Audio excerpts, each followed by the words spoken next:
Pertama sekali kita panjatkan puji dan syukur pada Allah Ta'ala kerana Allah memberikan kepada kita semua peluang ini. Dan satu perkara yang manusia lupa adalah perjalanan mereka ke akhirat.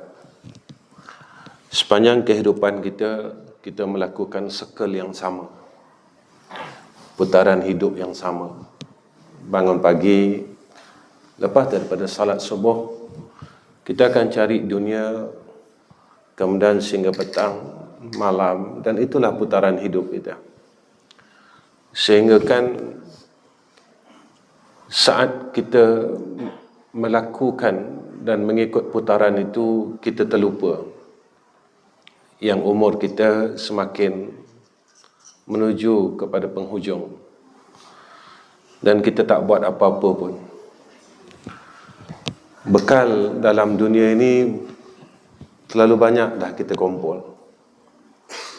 Aset rumah, harta, kenderaan, saving kita, semua dah ada.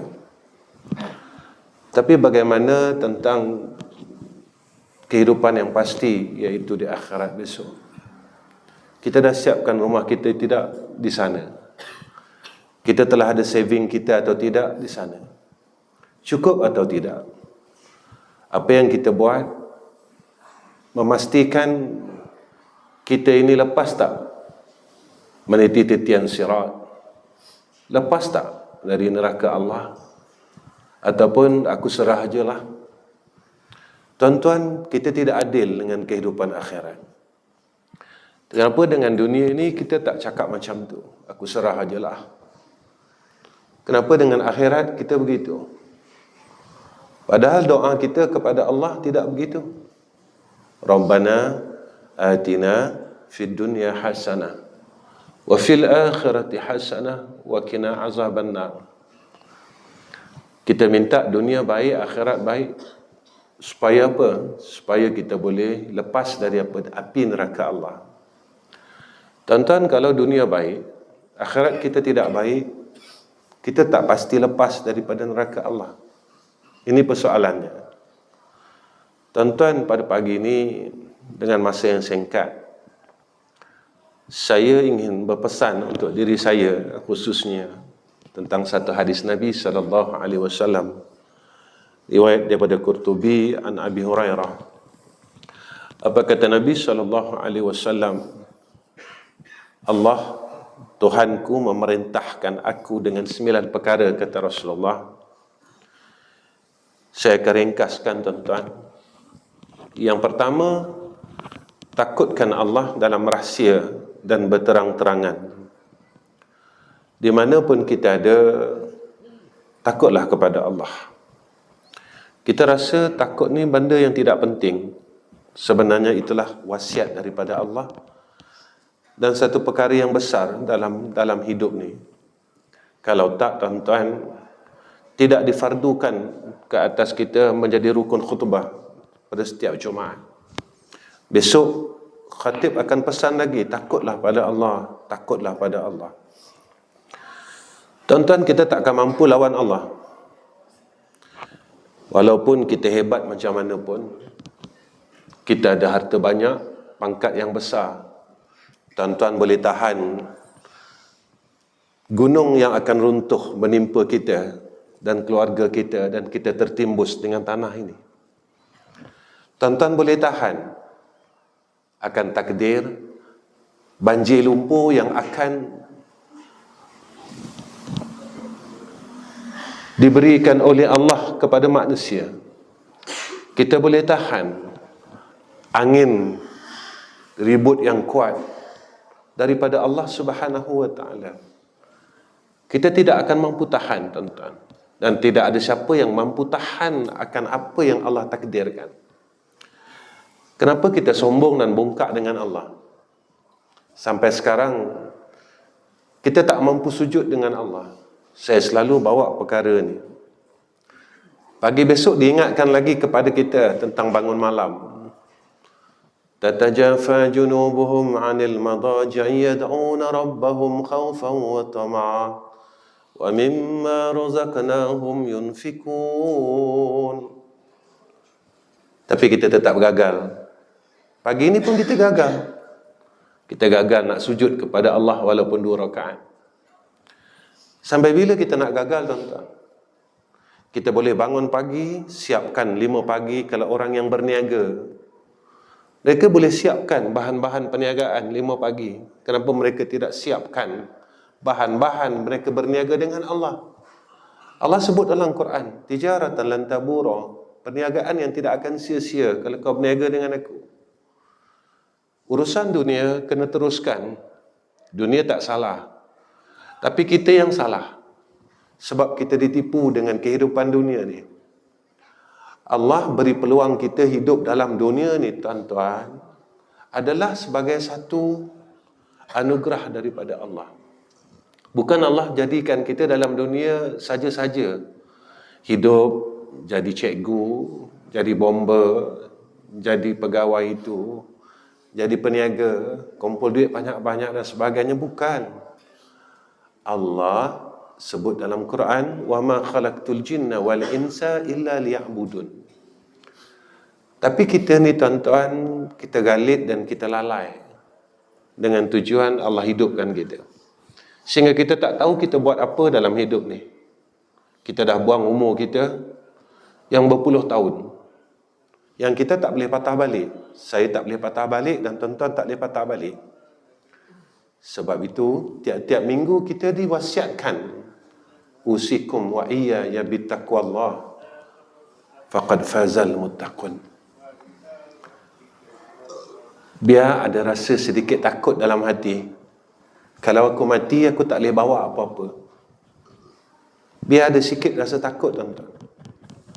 Kalau perasaan ini hilang di dalam hati kita, nescaya kita adalah orang yang gagal di akhirat. Harta yang ada dalam dunia ni semua kita akan tinggalkan, dan pasti kita telah melihat kejadian itu. Kita lihat kakak kita, ayah kita, ibu kita, apa yang mereka peluk sewaktu dalam dunia ini dan semasa mereka hidup, semua mereka tinggalkan. Jangan ia berlaku lagi ke atas kita, tuan-tuan. Cukuplah pengajaran kematian itu mengajar kita untuk takut kepada Allah dan hampir kepada Allah. Jangan kita jadi orang rugi, dirugikan dengan kehidupan ini tanpa ada makna akhirat. Begini, tuan-tuan, kita redha, kita tak redha, semua orang akan balik. Kita percaya, kita tak percaya, semua orang akan balik. Kita mahu dan kita tidak mahu, saya dan tuan-tuan akan masuk liang lahat, dan itu pasti. Cuma kita tidak mahu masuk dalam golongan yang Allah sebutkan, seperti imam kita baca pada rakaat yang kedua surah At-Takatsur. Alhaakumut takatsur hatta zurtumul maqabir. Kita masuk liang lahat dalam keadaan yang cilaka, kata Allah. Kita tak mahu masuk dalam liang lahat dalam keadaan cilaka. Kita tak mahu masuk dalam keadaan yang kosong. Tuan-tuan,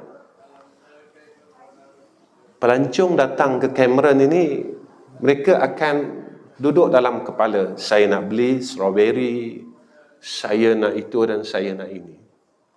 Tuan-tuan, tak ada ke dalam kepala tuan-tuan, tuan-tuan nak pergi ke syurga Allah, dan tuan-tuan nak menikmati apa yang ada dalam syurga Allah.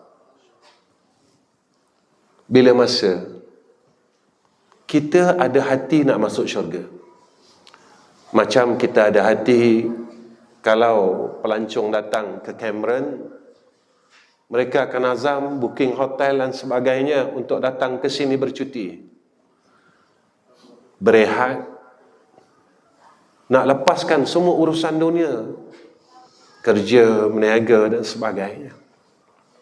Tuan-tuan, saya tanya diri saya dan tuan-tuan bertanya diri tuan-tuan, bilakah dalam hidup kita pernah bercita-cita sedemikian untuk ke syurga Allah? Jika tidak ada cita-cita itu dan azam itu, kita adalah orang yang dalam kecelakaan dan kebinasaan. Tidak ada satu sahabat pun yang tidak bercita-cita untuk ke syurga Allah. Sebab itu mereka ada kekuatan untuk hampir dengan Allah. Kerana apa? Motivasi mereka adalah syurga. Dan saya bertanya dengan diri saya dan tuan-tuan bertanya, bila waktu terakhirnya kita bercita-cita untuk masuk syurga Allah dan teringin dan terlalu teruja excited untuk masuk syurga Allah. Seperti mana saya dan tuan-tuan datang ke Cameron Highland ini. Kita tidak sabar melihat keindahan itu dan sebagainya. Tuan-tuan, yang kedua, apa kata Nabi SAW? Allah memerintahkan aku dengan 9 perkara. Pertama, takut kepada Allah. Yang kedua, kalimat yang adil dalam ketika marah dan redha. Dan inilah sifat orang beriman. Allah sebutkan kita di dalam Al-Quran tentang sifat orang beriman. Ketika orang jahil ini berkata demikian, demikian, demikian, demikian, kita jawab apa? Qalu salama. Orang beriman, tuan-tuan, apabila dia dimaki, dia dimarah, dia tidak dibalas dengan kemakian dan kemarahan. Ini perintah Allah. Kita masih gagal dengan sifat ini. Kita tak mampu buang pemarah kita. Kita tak mampu buang sikap panah baran kita. Tuan-tuan, sebenarnya kalau kita belajar dalam kitab tasawuf, marah ini sifat mazmumah. Marah yang dibenarkan supaya kita siapkan ketika kita di dalam peperangan. Tapi sampai hari ini kita gagal buang marah. Kita maki orang, beribu orang kita maki ketika kita bawa kereta. Tuan-tuan, memaki orang ini apakah satu perkara yang makruh? Maki orang ini dosa, tuan-tuan. Ustaz, dosa kecil aja pun. Tuan-tuan, kalau dah 50 tahun duk maki orang, bolehkah kita kata dosa kecil? Tuan-tuan, dosa kita dengan orang, selagi orang tak maafkan kita, kita tak boleh masuk syurga. Siapa orang yang pernah kita maki dulu, kita minta maaf dan kita bagi tahu, bang, saya pernah maki abang dulu, boleh tak abang maafkan saya? Ustaz, kalau macam tu susahlah masuk syurga. Siapa kata senang masuk syurga? Nabi sebut orang yang mati dalam keadaan yang bighairi hisab, husnul khatimah, 1000 seorang. Yang lain semua kena melalui neraka Allah. Pernah tak kita risau, tuan-tuan? Aku ke yang masuk 999 ataupun aku yang masuk dalam golongan 1 tu? Kita tak pernah risau. Kita risau duit kita kurang, tapi tak pernah risau pun amalan kita kurang. Kita risau kalau rumah kita buruk. Kita tak pernah risau pun kalau kita tak boleh masuk syurga Allah. Kita risau kalau kita dalam susah, tetapi kita tak pernah risau pun kalau kita susah besok di neraka Allah. Kita risau, kita takut kalau kita naik ke Cameron Highland, ataupun Cameron Highland ni jalannya dalam keadaan sesak, jam. Kita pernah risau tak, tuan-tuan, kalau kita sangkut di padang mahsyar dengan puluhan tahun? Kita tunggu giliran kita untuk dihisap oleh Allah puluhan tahun. Kita tak pernah pun berfikir tentang itu. Tidak ada pun dalam kepala kita tentang itu. Susah aku di akhirat, di padang mahsyar. Tidak ada dalam kepala kita, tidak langsung terlintas. Tuan-tuan, apakah kita tidak percaya tentang akhirat, tentang kehidupan ini? Ataupun kita buat-buat tak tahu dan kita buat-buat tak nak percaya? Dan kita buat-buat tak ambil tahu. Ingat, kesusahan di sana tidak ada hujung. Kesusahan di dunia ada had batas. Sakit di dunia ada tempoh dan ada batas. Tetapi sakit di akhirat tidak ada tempoh dan tidak ada batas. Yang ketiga, apa kata Nabi SAW? Iaitu bersederhana ketika fakir dan kaya. Saat kita ada harta, jangan kita terlalu megah dengan apa yang Allah anugerahkan kepada kita. Saat kita fakir. Jangan kita ini merungut dengan apa yang tidak ada pada kita. Allah jadikan semua perkara ini supaya kita dekat dengan Allah. Allah bagi kita sikit duit, tuan-tuan, supaya kita ingat dengan dia, jangan sombong. Harta yang ada pada engkau ni aku bagi. Bila kita susah, Allah suruh dekat dengan dia. Ingat, yang boleh selesaikan segala masalah engkau ni aku je. Tapi kita lupa. Ketika kita ada harta, kita mula bongkak, sombong dengan Allah Subhanahu wa ta'ala, sehingga kita sanggup lawan Allah dengan harta yang Allah bagi. Tuan-tuan, apa yang ada pada kita Allah bagi, dan kita lawan balik dengan apa yang Allah bagi. Kita adalah orang yang tak malu, tuan-tuan, dengan Allah. Mulut ni Allah bagi, kita lawan dia dengan kita maki orang, mengumpat orang, kata orang. Mata ni Allah bagi, tapi kita lawan dia. Telinga ni Allah bagi, tapi kita lawan dia. Tubuh badan ni Allah bagi, tapi kita lawan dia. Duit ni Allah bagi, tapi kita lawan dia. Kita gunakan harta kita untuk jalan yang Allah tidak redha. Yang keempat, apa kata Nabi SAW? Menyambungkan hubungan pada orang yang memutuskan hubungan denganku. Nabi suruh kita hubungkan silaturahim. Ingat, saya berfikirlah, dan tuan-tuan fikir, ada tak orang yang pernah kita putuskan silaturahim? Kerana apa kata Nabi SAW, siapa yang memutuskan silah lebih 3 hari, maka terangkat rahmat dalam hidup dia. Tuan-tuan, kita kata kita nak masuk syurga dengan rahmat, tapi kalau dalam dunia ni pun kita dah tolak rahmat Allah, kita sombong. Aku tak maafkan dia sampai hari kiamat. Kita siapa? Kita nak tolak rahmat Allah. Kita dalam dunia pun kita dah tolak rahmat Allah. Bolehkah kita dapat rahmat Allah dekat akhirat? Kenapa kita ni degil, tuan-tuan? Kenapa kita ni sombong? Tuan-tuan, kita tak ada apa-apa pun. Mana kenyataannya bila kita mati, apa yang kita bawa? Kain putih pun orang bagi. Kita ada tanah, tak ada rumah, tapi kita tumpang tanah wakaf perkuburan Islam. Kalau orang bagi, tuan-tuan, kalau orang tak bagi, kita kena minta tanah lain untuk kebumikan jasad kita. Kita nak sombong apa? Tak ada apa-apa pun. Tapi kita suka lupa diri. Yang kita ada segala-galanya. Tuan-tuan, apa yang ada pada kita ni pinjaman dan amanah Allah, dan Allah akan tanya satu-satu. Nabi sebut dalam hadis yang sahih, tidak akan bergesel 2 kaki anak Adam selagi ditanya 4 perkara, kata Nabi. Salah satunya harta. Tuan-tuan, lagi banyak harta kita, lagi lama kita di padang mahsyar. Lagi banyak simpanan kita, lagi banyak duit kita, lagi lama kita di padang mahsyar. Kalau orang perempuan, lagi banyak emasnya, lagi banyak pertanyaan Allah di padang mahsyar. Ingat semua benda ni, saya dan tuan-tuan pasti balik menemui Allah.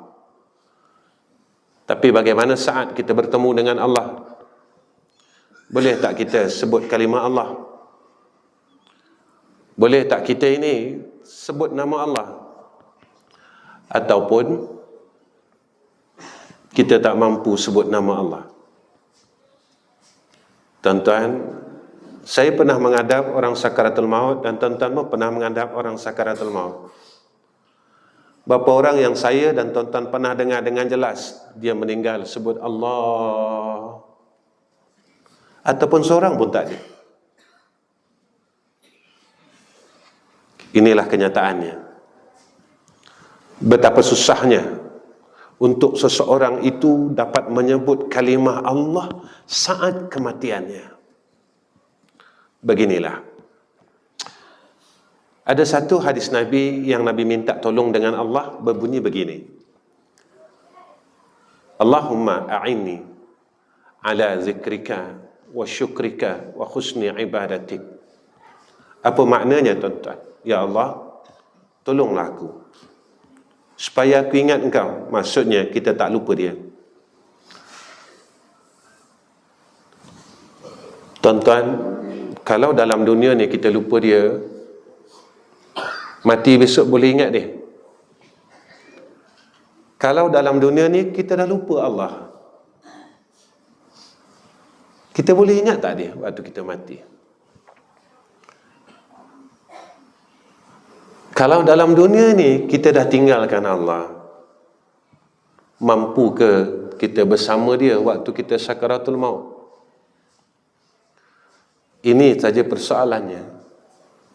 Dalam satu hadis lain Nabi sebut, Nabi kata, kenallah Allah waktu kamu senang dan lapang, agar Allah mengenalimu sewaktu kamu susah. Ini kata Nabi. Kemudian apa kata Nabi? Allahumma a'inni ala zikrika wa syukrika, supaya kita jadi orang syukur. Terima kasih ya Allah, pagi ni Engkau hidupkan aku, dan aku hidup ni bukan sebab aku nak hidup, tapi Engkau telah hidupkan aku. Dan kena ingat satu perkara, dan bila Allah nak kita mati, bila? Saya tak tahu dan tuan-tuan tak tahu bila Allah nak kita mati. Tapi norma baru pada akhir-akhir ini, tuan-tuan, macam satu norma baru, kebanyakan orang mati terkejut. Dan ini yang disebut oleh Nabi SAW. Sampai zaman akhir, Nabi kata akan berlaku perkara ini, iaitu kematian yang mengejut. Tuan-tuan, apa yang kita takut ketika kita sedang mengumpat, kita mati. Ketika kita sedang buat maksiat, kita mati. Ketika kita sedang tinggal semayang, kita mati. Ketika kita sedang buat jahat, kita mati. Sebab kematian ini mengejut, menjadi satu norma baru pada zaman akhir ini, seperti mana disebut oleh Sayyidina Rasulullah Muhammad sallallahu alaihi wasallam. Sebab itu kena berhati-hati supaya kita dapat mati dalam keadaan baik. Sebab itu tuan-tuan, yang ketiga, doa daripada Nabi sallallahu alaihi wasallam. Saya rasa saya tak habiskan 9 ini kerana masa kita terlalu mencemburui kita.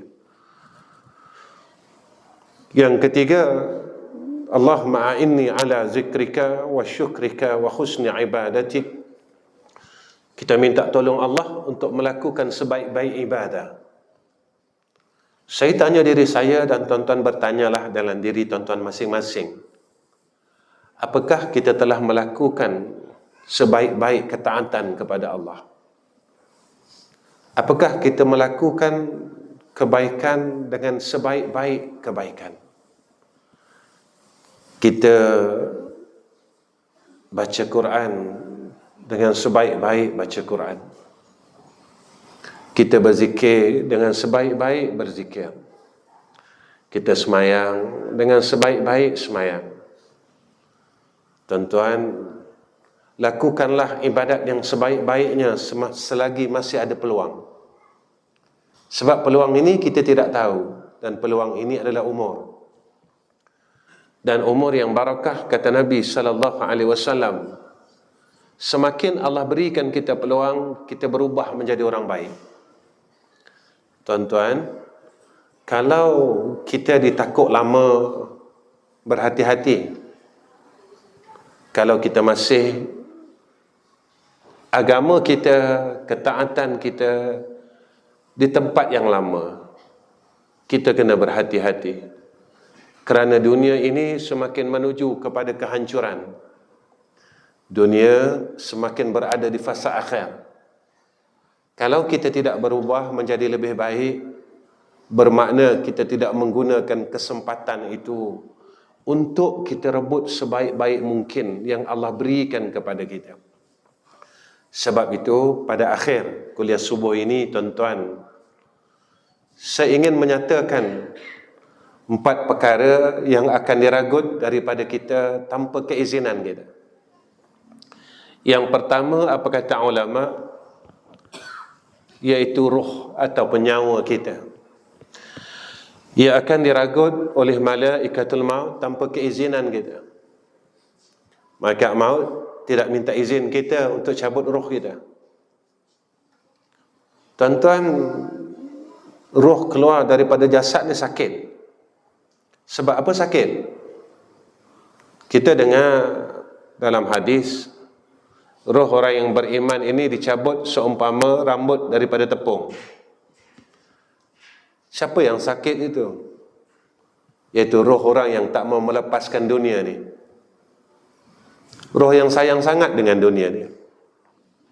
Dia tak nak balik jumpa Allah. Dia tak nak kembali kepada Allah. Ini Allah sebut tentang dalam Quran, kalau tak silap saya dalam surah Munafikun. Laula akhartani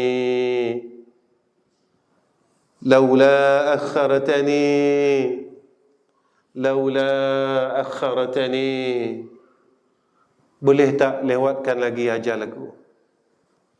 Boleh tak? Boleh tak? Tak boleh. Kenapa tak boleh? فَإِذَا جَاءَ أَجَلُهُمْ لَا يَسْتَأْخِرُونَ سَاعَةً وَلَا يَسْتَقْدِمُونَ. Bila takdir kematian ini berlaku, tidak akan awal, tidak akan akhir, tidak akan akhir, tidak akan awal, walaupun satu saat, satu detik, tuan-tuan.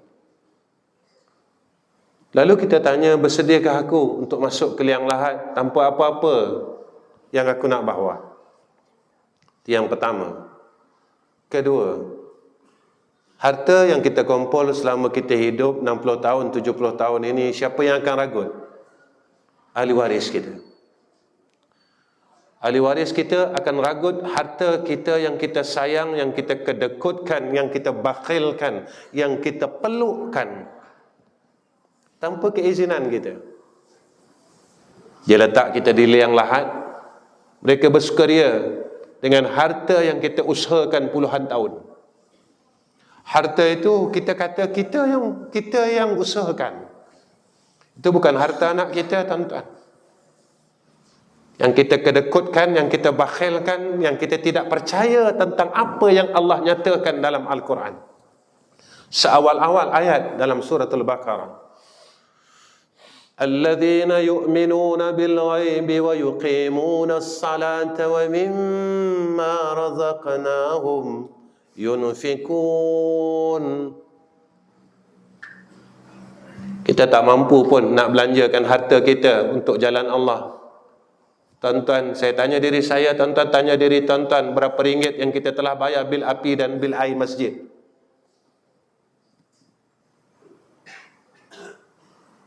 Kita kata rumah Allah, dulu masa PKP tak boleh buka, kita bising. Mana hukum yang menutup masjid? Ketika masjid ini telah dibuka, di mana tubuh-tubuh yang berteriak itu? Ketika masjid itu ditutup dulu, tidak ada seorang pun yang mampu membuka akan jendela pintu yang tidak berat mana pun. Ketika masjid telah dibuka, di mana tubuh-tubuh ini yang berkata itu dan berkata ini? Mereka tak mampu pun jejak kaki ke masjid. Mereka tak mampu pun untuk bayar bil api dan bil air masjid. Kita kata masjid adalah rumah Allah. Tuan-tuan, kita bakhil dengan Allah. Kita kedekut dengan Allah. Kita tak gembira untuk menerangi rumah Allah. Mudah-mudahan besok kalau kita mati, kubur kita akan diterangkan oleh Allah. Selama mana kita menerangkan rumah Allah? Tuan-tuan, kembalilah kepada Allah. Ketiga, tubuh kita akan diragut oleh ulat-ulat yang di dalam liang lahat tanpa keizinan kita. Tuan-tuan, ada orang yang tubuhnya tidak diragut oleh ulat-ulat, mereka malu untuk makan tubuh-tubuh ini. Tubuh yang memuliakan Allah di dalam dunia, tubuh yang mendahulukan Allah di dalam dunia, tubuh yang melebihkan akhirat daripada dunia, tubuh ini dijaga oleh Allah. Tuan-tuan, kalau kita tidak termasuk dalam golongan ini, kita akan tinggal tulang belulang, dan tulang belulang kita akan hancur, dimakan dengan tamak dan rakusnya ulat-ulat di dalam tanah. Yang keempat, amal saleh kita akan diragut oleh orang yang pernah kita zalimi. Semayang kita, puasa, umrah kita, orang yang kita zalim akan ragut besok di padang mahsyar. Ya Allah, aku tuntut hak aku, ya Allah. Dia telah membuka aib aku semasa hidupnya di dalam dunia. Hari ini aku menuntut hak aku agar aku diadili. Lalu Allah akan tolak semua amal saleh kita dan berikan kepada orang yang kita zalim, orang yang kita khianat, orang yang kita pukul, orang yang kita maki, orang yang kita zalimi. Mereka akan datang kepada Allah mengadu hal dengan Allah satu persatu, tidak ada tinggal seorang pun. Orang yang pernah kita berhutang, yang kita lari daripada untuk membayar hutang tersebut, mereka akan menemui Allah. Ya Allah, saat masih hidup dalam dunia, dia pernah berhutang dengan aku dan dia tidak mahu membayar hutangnya. Ya Allah, dia tak nak bayar hutangnya. Ya Allah, hari ini aku menuntut akan hakku. Tuan-tuan, ada riwayat mengatakan orang yang berhutang ini 1 dirham, tempat kita RM1 lah tuan-tuan, potong amalan 40 tahun. Kita hidup baru 60 tahun. Kalau hutang 100 macam mana tuan-tuan? Dan ada hadis yang sahih, Nabi tidak mahu solatkan orang yang masih tidak membayar hutang, sehinggalah sahabat membayar dan menjelaskan hutang orang tersebut. Tuan-tuan, apa yang Nabi cakap bukan perkara dongeng yang tidak akan berlaku. Apa yang Nabi kata betul, apa yang Quran kata betul. Tuan-tuan, cuma kita yang tidak mahu membetulkan perkara itu. Kalau kita berdegil, umur kita telah ada dalam 60 tahun, 50 tahun, tak guna kita degil dengan apa yang kita tahu. Mulai pada pagi ini, tuan-tuan, saya berpesan dengan diri saya dan semua orang yang ada kesempatan pada pagi ini, dan orang yang bersama-sama dengan kita, kembalilah kepada Allah dan janganlah kita merugikan peluang ini untuk kita menjadi insan yang baik. Sebab tidak ada peluang yang kedua selepas kematian kita. Maka hidup ini adalah peluang kita. Hidup ini adalah laluan kita. Hidup ini adalah modal kita untuk kita berubah. Saat kita berubah dan benar-benar untuk berubah menjadi hamba Allah, dan saat itulah kita dipanggil oleh Allah menghadap hadrah Allah Rabbul Izzah. Kita berharap dengan Allah, mudah-mudahan sakibaki umur aku yang aku benar-benar untuk balik menemui engkau dalam keadaan yang ikhlas dan berusaha untuk menjadi hamba yang baik, maka engkau terimalah aku ya Arhamar Rahimin. Itu saja harapan kita ya tuan-tuan. Sebab Allah nyatakan dalam surah Al-Kahfi pada akhir kuliah ini, "Faman kana yarju liqa'a rabbih falyamal 'amalan salihan wa la yusyrik bi'ibadati rabbih ahada." Siapa yang berharap untuk bertemu dengan Tuhannya, maka Allah perintahkan kepada kita, buatlah amal saleh banyak-banyak. Tuan-tuan, buat baik ni susah. Saya pernah jumpa beberapa anak muda yang berkata kepada saya, "Ustaz, nak jadi baik ni susah ya." Betul. Sebab syurga ni susah. Orang yang mampu bersusah-susah saja yang akan bersenang-senang di dalam syurga. Tetapi ingat, orang yang mahu bersenang-senang dalam dunia, dia akan menempa kesusahan di neraka Allah. Ini saja kira-kiranya. Ini sahaja imbal baliknya. Kalau kita mampu bersusah-susah di dalam dunia, nescaya kita akan dianugerahkan kesenangan besok di syurga Allah. Kalau kita mahu bersenang-senang dalam dunia, bermalas-malas, kita akan menerima kesusahan besok di dalam neraka Allah, dan itu pasti. Dan itu pasti dijanjikan oleh Allah Subhanahu wa ta'ala. Ingat, saat kita tidak banyak, masa kita tinggal sedikit, maka rebutlah peluang ini. Maka tuan-tuan yang saya kasih sekalian, sebelum saya akhirkan kuliah ini, untuk kita tidak mendapat akan kematian yang mengejut, hari ini saya berpesan dengan saya dan tuan-tuan, jangan tinggalkan ayat daripada surah At-Taubah 128, 129. Kalau guru-guru kita dulu dia mengamalkannya, tetapi kita berbeza. Kita selalu meremehkan perkara yang kecil. Kenapa tuan-tuan kita tak mahu kematian yang mengejut? Agar kita boleh bersiap untuk balik kepada Allah. Apa ayatnya? At-Taubah 128, 129. Laqad ja'akum rasulun min anfusikum azizun 'alaihi ma 'anittum harisun 'alaikum bil mu'minina raufur rahim fa in tawallaw fakul hasbiyallahu la ilaha illa wa 'alaihi tawakkaltu wa huwa rabbul 'arsyil 'azim. Mudah-mudahan kita tidak dikurniakan mati terkejut. Sebelum kita nak mati, kita dapat rasa yang kita nak mati. Mudah-mudahan dengan tanda yang kita nak balik itu, kita dapat siap-siap.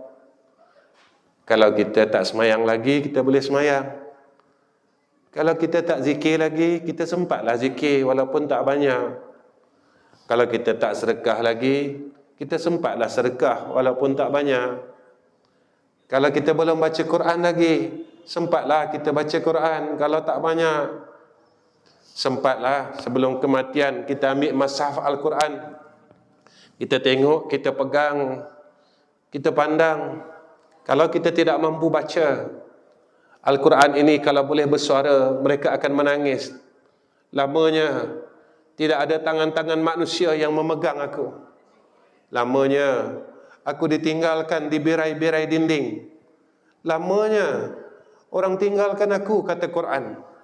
Kalau mereka ini boleh berkata-kata, lamanya sepinya aku, sunyinya aku, kerana orang meninggalkan aku sehari demi sehari. Mereka tidak mempedulikan aku, kata Quran. Tuan-tuan, mudah-mudahan kita sempat memegang Al-Quran sebelum kita balik menemui Allah. Wa akhirul kalam, wassalamualaikum warahmatullahi wabarakatuh. Bismillahirrahmanirrahim. Alhamdulillahi rabbil alamin. Wassalatu wassalamu ala asyrafil anbiya'i wal mursalin wa ala alihi wa sahbihi ajma'in.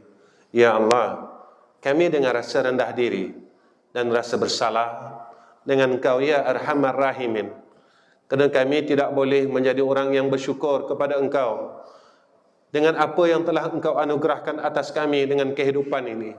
Ya Allah, kami mohon, pilihlah kami untuk menjadi hamba Engkau yang bersyukur kepada Engkau, ya Allah. Ya Allah, lalai-lalai kami, tolonglah ingatkan kami agar kami tidak terus lalai, ya Arhamar Rahimin. Ya Allah, salah-salah kami maafkanlah, dosa-dosa kami ampunkanlah. Jika kami jauh dengan Engkau, ya Allah, tolonglah tarik kami semula untuk kami dekat kepada Engkau, ya Arhamar Rahimin. Sakit kami tolong sihatkanlah, ya Allah. Masalah kami tolonglah selesaikan, ya Arhamar Rahimin. Ya Allah, ya Allah, ya Allah, ya Arhamar Rahimin. Wa sallallahu ala Sayyidina Muhammad wa ala alihi wa sahbihi wa baraka wa sallam. Walhamdulillahi rabbil alamin. Taqabbalallahu minna wa minkum.